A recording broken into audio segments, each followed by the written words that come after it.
Hello बच्चों, कैसे हैं आप सब। आई होप आप सब बहुत अच्छे से होंगे। बेटा छुट्टियां ख़त्म हो चुकी हैं और एग्ज़ाम्स आने वाले हैं, तो अब पढ़ाई लिखाई की तरफ थोड़ा सा ध्यान लगाते हैं और अलर्ट हो जाते हैं। हमारा जो टॉपिक चल रहा है रचना के आधार पर वाक्य भेद, उसके अंतर्गत आज हम पढ़ेंगे साधारण वाक्य, या इनको हम सरल वाक्य दोनों कहते हैं। ठीक है, ईजी है, मुश्किल नहीं है। थोड़ा सा अलर्ट होकर सुनेंगे तो मैं ऐसे आपको पहचान बताऊंगी कि अगर वो सेंटेंसेस आ जाते हैं, आप आंख बंद करके टिक कर देंगे और लिख देंगे कि ये साधारण वाक्य है या मिश्रित वाक्य है, संयुक्त वाक्य है। तीनों की मैं इस तरीके से पहचान और परिभाषा आपको दूंगी। ठीक है, परिभाषा देख लेते हैं। जिस वाक्य में एक ही क्रिया होती है और एक ही कर्ता होता है, वहाँ कौन सा वाक्य होता है? साधारण वाक्य होता है। ये तो हो गई इसकी परिभाषा, इजी है ना। दूसरे शब्दों में हम इनको कैसे समझेंगे कि जिन वाक्यों में केवल एक ही उद्देश्य और एक ही विधेय हो। देखो, क्रिया हो और कर्ता, ठीक है ना, इनको उद्देश्य और विधेय भी कहते हैं। तो उन्हें हम क्या कहेंगे बेटा? जिन वाक्यों में केवल एक ही उद्देश्य और एक ही विधेय होता है, वो साधारण वाक्य या सरल वाक्य होते हैं, उनको सरल वाक्य कहते हैं। उद्देश्य अर्थात कर्ता और विधेय अर्थात क्रिया। अब हम छोटा सा उदाहरण देखते हैं। पहले बिजली चमकती है, यहाँ पे एक ही उद्देश्य और एक ही कर्ता है।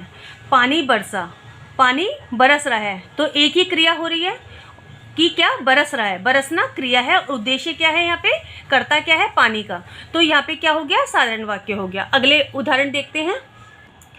वंशिका नाचती गाती है। अब देखो, वंशिका एक कर्ता है और नाचना गाना क्रिया है। ठीक है, गाना गाते हुए नाच रही है, तो एक ही क्रिया है।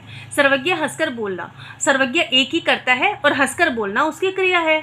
तो यहाँ पे कौन सा वाक्य हो गया? साधारण वाक्य, या फिर आप कह सकते हो सरल वाक्य। मोहन तुम पढ़कर सो जाना।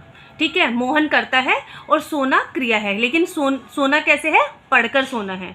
अंकिता की कलम छूटकर गिर गई। अंकिता करता है, अब उसके हाथ से कलम का छूटकर गिरना, तो ये क्रिया हुई है कि कलम छूटकर गिर गई हाथ से, तो ये गिरना और छूटना क्रिया है। ठीक है, बिजली के जाते ही बच्चा रोने लगा, तो यहाँ पे कौन सा वाक्य हो गया? साधारण वाक्य हो गया।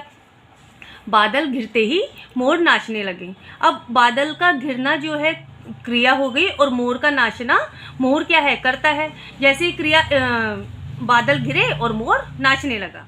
ठीक है, सूरज के निकलते ही फूल खिल उठे। फूलों का खिलना क्रिया हो गई और सूरज का निकलना, सूरज कौन हो गया? कर्ता हो गया। शुभ या मतलब ये मैंने आपको दो नाम दिए हैं, शुभ या कोई भी एक नाम। खेल कूद रहे हैं, तो खेलते हुए कूद रहे हैं, तो कर्ता कौन? एक बच्चा, और वो क्या कर रहा है? क्रिया कर रहा है खेलना कूदना। नीरज पढ़ लिख कर अधिकारी बना। नीरज करता है, पढ़ना लिखना उसकी क्रिया है, और वो क्या बन गया? अधिकारी बन गया मेहनत करके।